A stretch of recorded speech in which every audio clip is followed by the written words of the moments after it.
বঙ্গোপসাগরে আবার গভীর নিম্নচাপ। শীত শুরুর হয়ে গিয়েছে, তবে সেই শীতের শুরুতে আবার বৃষ্টি, আবার ভারী বৃষ্টি। আমরা বলছি সাইক্লোন ফেঙ্গালের কথা। সুমাত্রা উপকূল সংলগ্ন ভারত মহাসাগর এবং দক্ষিণ পূর্ব বঙ্গোপসাগর এলাকায় একটা নিম্নচাপ তৈরি হয়েছিল। নিম্নচাপটা তারপর পশ্চিম ও উত্তর পশ্চিম দিকে এগিয়ে দক্ষিণ পশ্চিম বঙ্গোপসাগরে অতি গভীর নিম্নচাপে পরিণত হবার সম্ভাবনা ছিল। এর অভিমুখ ছিল শ্রীলঙ্কা এবং তামিলনাড়ু উপকূলের দিকে, এমনটাই জানিয়েছিল আলিপুর আবহাওয়া দফতর। ঘূর্ণিঝড় ডানার পর এবার ফেঞ্জাল। তাহলে কি ফের লণ্ডভণ্ড হতে পারে বাংলা? কোথায় কি অবস্থায় রয়েছে এই ঘূর্ণাবর্ত, কতটা প্রভাব পড়বে? নিশ্চয়ই সবাই চিন্তায় ছিলেন আবহবিদরাও। এমনিতে উত্তর দিক থেকে কনকনে ঠান্ডা হাওয়া আসতে শুরু করে দিয়েছে। বেশ শীত শীত ভাব অনুভূত হচ্ছে। সকালে সন্ধ্যায় একটু গরম জামা কাপড় লাগছে।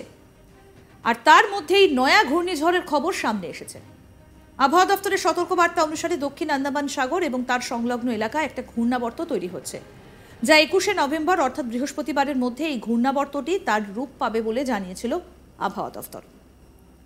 দক্ষিণ পশ্চিম বঙ্গোপসাগর, শ্রীলঙ্কা এবং ভারতের মধ্যবর্তী যে অংশে জমা হচ্ছে জলীয় বাষ্প, তা আগামী 48 ঘন্টায় জলীয় বাষ্প আরও ঘনীভূত হবে এবং তারপর তামিলনাড়ু ও অন্ধ্রপ্রদেশের উপকূলবর্তী এলাকায় ঘূর্ণিঝড়ের প্রভাব পড়বে।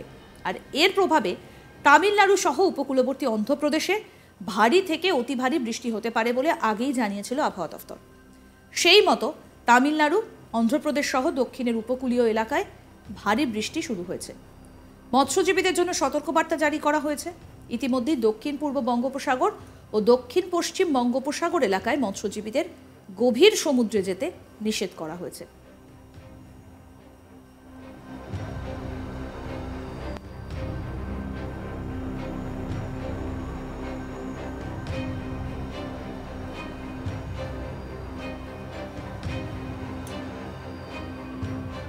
শ্রীলঙ্কা এবং তামিলনাড়ু উপকূলে মৎস্যজীবীদের মাছ ধরতে যেতে নিষেধ করা হয়েছে। ঘূর্ণিঝড় ফেঙ্গালের জেরে ইতিমধ্যেই তৈরি হয়েছে তামিলনাড়ু, অন্ধ্রপ্রদেশের বিপর্যয় মোকাবিলা দফতর। ইতিমধ্যেই তারা তৈরি হয়ে রয়েছেন। সব রকম প্রস্তুতি সারা হয়েছে। ইতিমধ্যেই উপকূলীয় অঞ্চল থেকে নিরাপদ স্থানে সরিয়ে নিয়ে যাওয়া হয়েছে বহু মানুষকে। জাতীয় বিপর্যয় মোকাবিলার পাশাপাশি তৈরি রাখা হয়েছে রাজ্যের বিপর্যয় মোকাবিলা দলকে।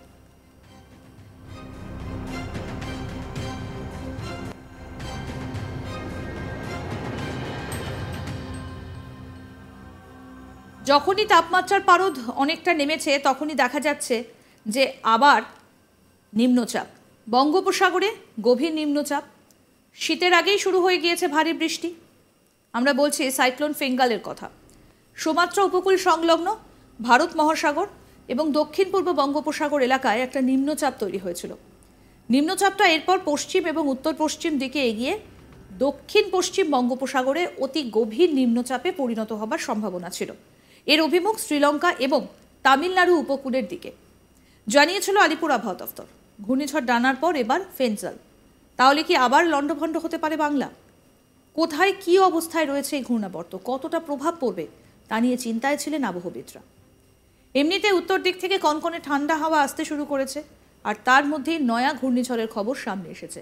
আবহাওয়া দফতরের সতর্কবার্তা অনুসারে দক্ষিণ আন্দামান সাগর এবং তার সংলগ্ন এলাকায় একটা ঘূর্ণাবর্ত তৈরি হচ্ছে, যা 21শে নভেম্বর অর্থাৎ বৃহস্পতিবারের মধ্যে এই ঘূর্ণাবর্তটা তার রূপ পাবে বলে জানিয়েছিল আবহাওয়া দফতর। দক্ষিণ পশ্চিম বঙ্গোপসাগর, শ্রীলঙ্কা এবং ভারতের মধ্যবর্তী যে অংশে জমা হচ্ছে জলীয় বাষ্প, তা আগামী 48 ঘন্টায় এই জলীয় বাষ্প আরও ঘনীভূত হবে এবং সেটা পরে তামিলনাড়ু এবং অন্ধ্রপ্রদেশের উপকূলবর্তী এলাকায় এই ঘূর্ণিঝড়ের প্রভাব পড়বে। এর প্রভাবে তামিলনাড়ু সহ উপকূলবর্তী অন্ধ্রপ্রদেশে ভারী থেকে অতি ভারী বৃষ্টি হতে পারে বলে আগেই জানিয়েছিল আবহাওয়া দফতর। সেই মতো তামিলনাড়ু, অন্ধ্রপ্রদেশ সহ দক্ষিণের উপকূলীয় এলাকায় অতি ভারী বৃষ্টি ইতিমধ্যেই শুরু হয়ে গিয়েছে।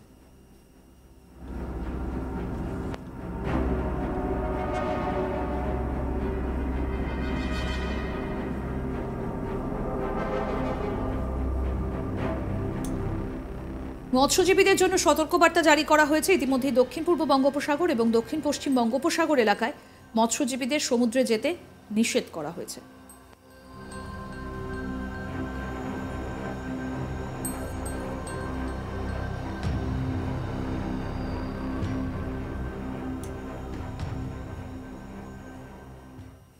আরও আপডেট পেতে দেখতে থাকুন আজ তাক বাংলা, সাবস্ক্রাইব করুন।